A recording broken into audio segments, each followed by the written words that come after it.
జోరుగా బేజారుగా హలో ఇప్పుడే జోరుగా హుషారుగా అని చెప్పి ఒక సినిమా చూసి వెళ్ళడం జరుగుతుందనమాట. జోరుగా హుషారుగా అన్న ఈ సినిమాని యుఎస్లో ఉన్న ఒక ప్యాషనెట్ ఫిల్మ్ మేకర్ ప్రొడ్యూస్ చేయటం జరిగింది. సినిమా మొత్తాన్ని చాలా నీట్గానే చాలా క్లీన్గానే ప్రొడ్యూస్ చేసి మన ముందుకు తీసుకొచ్చారు.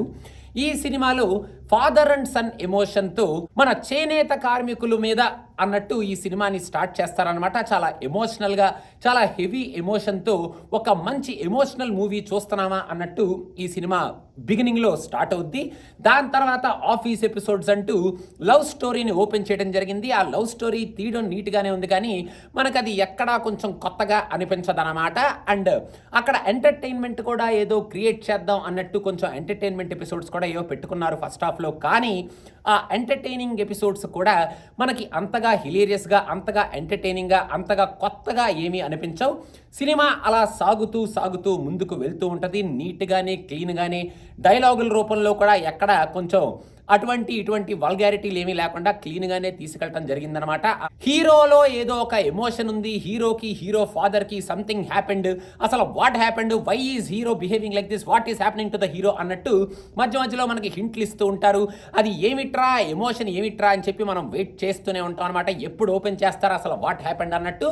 కాకపోతే ఆ ఎమోషనల్ యాంగిల్ని జస్ట్ అలా టచ్ చేసి ఫస్ట్ హాఫ్లో అటు మన సాయి కుమార్ గారు ఆ ఎమోషన్ గురించి మాట్లాడడం, ఇటు మన హీరో ఆ ఎమోషన్ గురించి మాట్లాడడం, అలా కొంచెం కొంచెం 1-2 సీన్స్లోనే మనకి చూపిస్తూ ఉంటారు. కానీ అక్కడ వాళ్ళు ఆ ఎమోషన్ గురించి మాట్లాడుతున్నప్పుడు ఇదేదో హెవీ ఎమోషన్ రా, ఏంట్రా వీళ్ళు ఎంత ఫీల్ అవుతున్నారు అన్న కైండ్ ఆఫ్ ఎమోషన్ అయితే మనకి వచ్చింది అని నాకైతే అనిపించలేదు అనమాట. ఇంకా ఈ సినిమాలో pre interval episode and interval episode కొంచెం హిలేరియస్ గానే, కొంచెం కొత్తగానే, అంటే ఇంతకుముందు మనం సినిమాల్లో చూసిన కైండ్ ఆఫ్ ఎపిసోడే, కాకపోతే కొంచెం ఈ సినిమాని ఎంటర్టైనింగ్ యాంగిల్లోకి తీసుకెళ్తారేమో సెకండ్ హాఫ్లో, మంచి జోరుగా హుషారుగా సాగుద్దేమో సెకండ్ హాఫ్లో అన్నట్టు ఇంటర్వెల్ బ్యాంగ్ ఇచ్చారనమాట. సెకండ్ హాఫ్లో మూవీని పికప్ చేయటం అలాగే పికప్ చేశారు, కానీ ఇంకా ఈ సినిమాలో సెకండ్ హాఫ్లో ఎంటర్టైన్మెంట్ యాంగిల్ అనేది మనం క్లైమాక్స్ వరకు వెయిట్ చేయాలన్నమాట. ఎందుకంటే మధ్య మధ్యలో ఎంటర్టైనింగ్ కోసం ఇంటర్వెల్ బ్యాంగ్లో వాళ్ళు ఇచ్చిన కాన్సెప్ట్ని వాడుకున్నా అది మనకి అంతగా హిలేరియస్గా ఏమీ అనిపించినట్టు నాకు అనిపించలేదు. ఇంకా సెకండ్ హాఫ్లో the long awaited emotion between the father and son అనేది ఓపెన్ చేశారు. ఆ ఎమోషన్ అయితే పర్లేదు, బాగానే ఉంది. ఆ ఎమోషనల్ సీన్ వరకు, ఆ రీజన్ వరకు పర్లేదు, బాగానే చూపించారు. కానీ సెకండ్ హాఫ్లో ఆ ఎమోషన్ ఓపెన్ అవ్వడానికి పెట్టిన కాన్ఫ్లిక్టింగ్ సీన్స్ కానీ, మెయిన్గా హీరో హీరోయిన్ మధ్యలో వచ్చే ఆ కాన్ఫ్లిక్ట్ కానీ, హీరో గురించి ఒక పెద్ద ఎక్స్ప్లెనేషన్, అసలు this is what happened, why is the hero behaving like this అనేటట్టు వచ్చే ఒక ఎక్స్ప్లెనేషన్ కానీ మరి మనకి అంతగా హార్ట్ టచింగ్గా అబ్బా ఏమైనా ఉందారా ఎమోషన్ అన్న కైండ్ ఆఫ్ ఫీలింగ్లో అయితే ఆ ఎమోషన్ మనకి ఎక్స్ప్లెయిన్ చేయటం కానీ, అక్కడ చూపించడం కానీ, ఆ ఎమోషన్లో మన ఆర్టిస్టులు పర్ఫామ్ చేసి గుండెని పిండడం కానీ ఇలాంటివి ఏమీ జరిగినట్టు నాకు అనిపించలేదు. సాయి కుమార్ గారు మాత్రం చింపి ఉతికారేశారు ఆ క్యారెక్టర్లో. He's looking very good as a father. And ఆయన వాయిస్ వింటుంటే అసలు ఆ థియేటర్లో థంపింగ్ వాయిస్ లాగా ఉంది. సాయి కుమార్ గారు అయితే ఆ ఎమోషనల్ సీన్స్ ఆయన వల్ల కొన్ని వర్కౌట్ అయినాయి అని డెఫినెట్గా చెప్పొచ్చు. ఇంకా ఈ క్లైమాక్స్కి వచ్చేటప్పటికే ఏదో ఒక హిలేరియస్ కామెడీ లాగా ఒక ఎపిసోడ్ ట్రై చేశారు. అక్కడ బ్రహ్మాజీ గారు పేల్చిన ఒక 2-3 డైలాగులు మనకి కామెడీగా అనిపిస్తాయి, బట్ ద టోటల్ ఎపిసోడ్ మళ్ళీ మనకి కొంచెం రొటీన్గానే ఉంటుంది. ఇంకా లాస్ట్లో ఈ సినిమాని ఎండ్ చేసేటప్పుడు the total meaning of this movie, అసలు పర్పస్ ఆఫ్ దిస్ మూవీ, దీనికోసం కదా మేము ఈ సినిమాని తీసాము, ఈ ఎమోషన్ని కన్వే చేయడం కోసం కదా మనం ఈ సినిమాని ఎండ్ చేసాం అనేటట్టు లాస్ట్లో ఫాదర్ అండ్ సన్ మధ్యలో ఉండే ఒక చిన్న ఎమోషనల్ సీన్ అయితే మనకి డైలాగ్స్ ఏమీ లేకుండా ఒక మంచి ఎమోషన్తో ఈ సినిమాని అయితే ఎండ్ చేయడం జరిగింది. కానీ ఆ ఎమోషన్కి ఉన్న రీజనింగ్ కానీ, ఆ ఎమోషన్కి వాళ్ళు పెట్టుకున్న సీన్స్ కానీ, అండ్ ఆ సీన్స్ మధ్యలో నడిపించిన ఈ స్క్రీన్ ప్లే కానీ మనకి మరీ అంత జోరుగా హుషారుగా ఉన్నట్టు అయితే నాకు అనిపించలేదు అన్నమాట.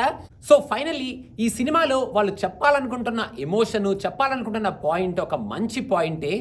ఆ పాయింట్ని ఇంకా కొంచెం ఎంటర్టైనింగ్గా ఫస్ట్ నుంచి లాస్ట్ వరకు కొంచెం హిలేరియస్గా వాళ్ళు సెలెక్ట్ చేసుకున్న ఆ హిలేరియస్ ఎపిసోడ్స్ మంచి ఎపిసోడ్సే కాబట్టి వాటిని ఇంకా ఫన్ ఫిల్డ్గా మనకి చూపించుంటే ఆ జోరు హుషారు ఈ సినిమాలో ఎక్కువగా కనిపించుండేది. అండ్ ఆ ఎమోషనల్ సీన్స్లో కూడా ఇంకా ఎక్కువగా డైవ్ ఇన్ అయి ఉంటే ఆ ఫాదర్ అండ్ సన్ ఎమోషన్కి మనం కూడా కనెక్ట్ అయి ఉండేవాళ్ళం. అండ్ ఆ చేనేత కార్మికుల ప్రాబ్లమ్స్ కానీ వాళ్ళ సర్వైవల్ కానీ లైవ్లీహుడ్ని కానీ ఇంకా ఎక్కువగా చూపించుంటే మనకి ఆ ప్రాబ్లమ్స్ కూడా ఇంకా ఎక్కువగా కనెక్ట్ అయ్యి మనం ఆ ఎమోషన్ని రిసీవ్ చేసుకునే వాళ్ళం అనేది నా ఫీలింగ్ అనమాట. జోరుగా హుషారుగా సినిమా మీరు చూడాలి అనుకుంటే అసలు ఈ ప్రొడ్యూసర్ యుఎస్ నుంచి ఇంత ప్యాషన్తో ఈ సినిమాని ఎందుకు ప్రొడ్యూస్ చేశారో అని చెప్పాలనుకుంటున్న పాయింట్ ఏమిటి అని చూసి ఎంకరేజ్ చేద్దాం అనుకుంటే జోరుగా హుషారుగా ఉంటుంది సినిమా అనుకోకుండా జస్ట్ వెళ్ళి ఎంకరేజ్ చేద్దాం అనుకుంటే మీరు చేయొచ్చు అనమాట.